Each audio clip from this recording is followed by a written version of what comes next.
Πάμε να μιλήσουμε για τη συκοφαντία. Η συκοφαντία είναι σαν τα θύελλα που τα παίρνει ο άνεμος και δεν επιστρέφουν ποτέ πίσω.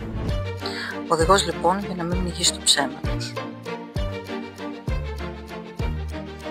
Η πρώτη αντίδραση είναι να νιώσεις βρώμικος ή βρώμικη. Είναι φυσιολογικό.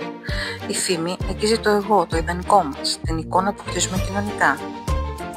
Τι να κάνουμε, ας αποδεχτούμε τα συναισθήματα του θυμού, της τροπής και της ανάγκης να καθαρίσουμε το όνομά μας. Αυτά όλα είναι αναμενόμενα. Μην τα καταπίνεις. Η δυσφήμιση λειτουργεί ως προβολή. Αυτός που συκοφαντεί μιλάει για τον εαυτό του. Όταν κάποιος προβάλλει πάνω σου τις δικές του σκιές, έχει απιστία, ανικανότητα, ανηθικότητα, επιχειρεί να απαλλαγεί από το άγχος της αυτοεικόνας του. Μην ταυτιστείς με την προβολή. Πες μέσα σου, αυτό δεν είναι δικό μου. Κράτησε την εσωτερική σου δομή, όχι την εξωτερική αποδοχή. Αν η αυτοεκτίμησή σου εξαρτάται μόνο από την κοινή γνώμη, θα είσαι έρμεο κάθε κουτσομπόλι. Σύμφωνα με το Winnicott, το αληθινό εγώ αντέχει την απόρριψη επειδή είναι θεμελιωμένο στην εσωτερική εμπειρία. Συγκέντρωσε στοιχεία, αλλά όχι για να αποδείξει την αθωότητά σου σε όλους. Κράτησε μηνύματα, screenshots, μάρτυρες, όχι από πανικό, αλλά από δύναμη.